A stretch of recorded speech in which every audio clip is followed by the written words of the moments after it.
Guys, तो आज हम बनाएंगे फोडनी का राइस। तो ये महाराष्ट्रियन डिश है। आप बचे हुए चावलों से भी इसको बना सकते हैं और बहुत इजी रेसिपी है, मिनटों में बन जाती है। तो चलिए स्टार्ट करते हैं। तो यहाँ पर कढ़ाई में मैंने थोड़ा तेल गरम किया है। इसमें डाला है पाव चम्मच हींग और तेल अभी तक इतना गर्म नहीं हुआ है, हल्का फुल्का ही गर्म है। इसमें मुट्ठी भर दाने मैंने मूँगफली के डाल दिए हैं और मूँगफली को भी हम अभी थोड़ा सा फ्राई कर लेंगे। और ये देखिए, इतना तेल गरम नहीं, अभी हम इसमें तड़का लगाएंगे। तो फ्रेंड, इसमें डालना है हमें 1 चम्मच जीरा, 1 चम्मच राई, 4 हरी मिर्च है कटी हुई। इतना सारा मैंने इसमें डाल दिया है। मेरा थोड़ा वीडियो स्किप हो गया था, सॉरी फ्रेंड। और यहाँ पर मैंने कुछ कड़ी पत्ते के पत्ते भी ऐड कर दिए हैं। अब इनको अच्छे से फ्राई कर लेंगे। ये देखिए, तेल भी हमारा अच्छे से गर्म हो गया है, राई भी चटचटाने लगी है और हमारे मूंगफली के दाने भी अच्छे से सिक रहे हैं। इन सारी चीज़ों को हमें एक साथ फ्राई कर लेना है। अब इसमें डालेंगे हम थोड़ा सा हरा धनिया के पत्ते बारीक कटे हुए और डालेंगे इसमें एक मीडियम साइज का प्याज। तो प्याज को हमें अच्छे से इसमें भून लेना है। ये देखिए, जैसे ये प्याज पकने लगेगा, ये अपने आप अपनी परतें छोड़ने लगेगा।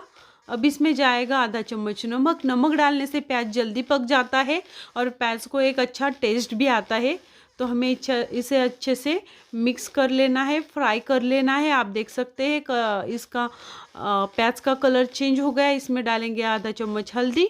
तो हल्दी हमें पहले नहीं डालनी है, वो जल सकती है। इसके कारण हमें हल्दी हमेशा लास्ट में डालनी होती है, ये ध्यान रखिए फ्रेंड। ये कुकिंग टिप है आपके लिए।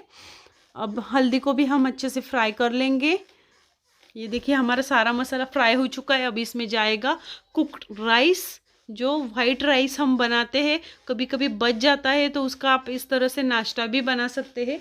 लेकिन मैं कभी कभार मच्छी वगैरह बनाती हूँ, मच्छी फ्राई, तो उसके साथ ये राइस भी बना लेती हूँ। फोडनी का राइस मेरे घर में बहुत पसंद है।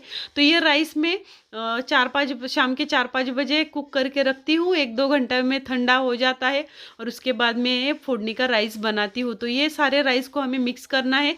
तो मैं इसमें नमक ऐड नहीं करूँगी क्योंकि मेरे राइस में ऑलरेडी नमक है और प्याज के लिए मैंने ऑलरेडी नमक डाला हुआ है। और इस पर डाल देंगे 2 मिनट, इसको फ्राई करेंगे और इस पर डाल देंगे हरे धनिया के पत्ते और हमारा राइस बनकर रेडी है। आप देख सकते हैं फ्रेंड, ये रेसिपी कितनी आसान है और कितनी सिंपल है। आप इसको नाश्ते के लिए भी यूज़ कर सकते हैं। अगर आपके घर में राइस बच जाता है, वाइट राइस, तो उसको इस तरह से फ्राई करके खा सकते हैं। बहुत ज़्यादा टेस्टी लगता है। अचार के साथ खाइए, नींबू के साथ खाइए, किसी के भी साथ, ये बहुत अच्छा लगेगा आपको खाने में। आपने अगर इसको एक बार बना लिया ना, तो आपकी वाह वाह ये गूंजने वाली है घर में। सबको ये राइस डेफिनेटली पसंद आने वाला है। मेरे घर में भी बहुत ज़्यादा पसंद आता है, खास करके मुझे तो बहुत ही ज़्यादा पसंद आता है, मेरे हस्बैंड को भी बहुत पसंद आता है।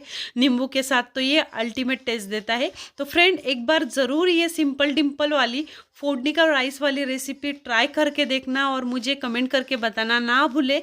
तो फ्रेंड, मिलेंगे किसी नए वीडियो में। तब तक आप हमारे चैनल को सब्सक्राइब कीजिए, शेयर कीजिए। Bye bye.